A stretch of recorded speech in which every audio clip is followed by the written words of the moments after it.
Bom, pessoal, nesse vídeo eu vou mostrar para vocês que o GeoGebra tem uma ferramenta muito interessante para determinar as raízes de uma função.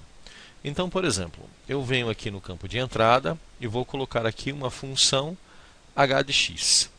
A minha função h de x será x mais 5, por exemplo. Tá? X mais 5, a hora que eu pressiono Enter, a minha função foi construída. Observa que aqui do meu lado esquerdo eu não consigo visualizar o eixo, não é? O ponto de corte do eixo.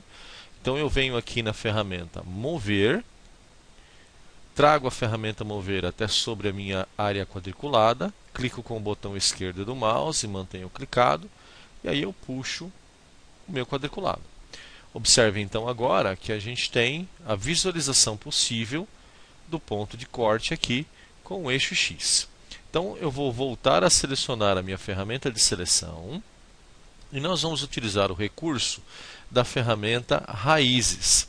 Essa ferramenta está aqui no grupo ponto, tá bom? Ao clicar na ferramenta Raízes, você deve trazer o cursor do mouse até bem próximo à função que você quer determinar a raiz e pressionar o botão esquerdo do mouse.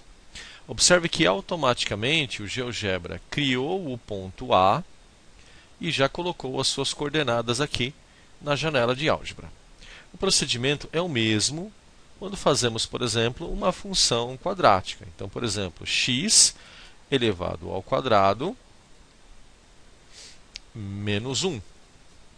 Tá? Então, aqui a gente tem a nossa função quadrática representada pelo GeoGebra e eu vou pedir para que ele me auxilie a determinar as raízes desta função. Então eu volto aqui na ferramenta Raízes, retorno aqui na minha janela de visualização, clico em qualquer ponto da minha função f e aqui você tem a determinação dos pontos relativos às raízes desta função. Vou fazer agora uma função de grau 3, x elevado ao cubo mais 2, por exemplo. Tá? Vou pressionar a tecla Enter. Observe que a minha função g de x está representada aqui em vermelho. Vou agora utilizar a ferramenta Raízes. Ao trazer aqui sobre a minha função g, eu já tenho aqui o meu ponto D, que é menos 1,26. Ok? Em termos de função de segundo grau, né, uma função quadrática, o GeoGebra também tem uma ferramenta bem interessante, que é a ferramenta de otimização.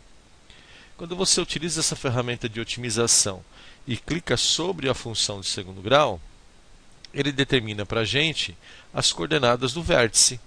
Olha lá, as coordenadas do vértice, o meu ponto E, é 0 e menos 1.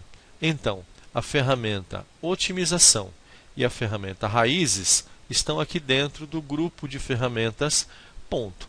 E basta que você construa a função, clique nela, que o GeoGebra vai construir para você, ou vai determinar para você, quais são as coordenadas das raízes dessas funções. Ok? Por enquanto é só. Até o próximo.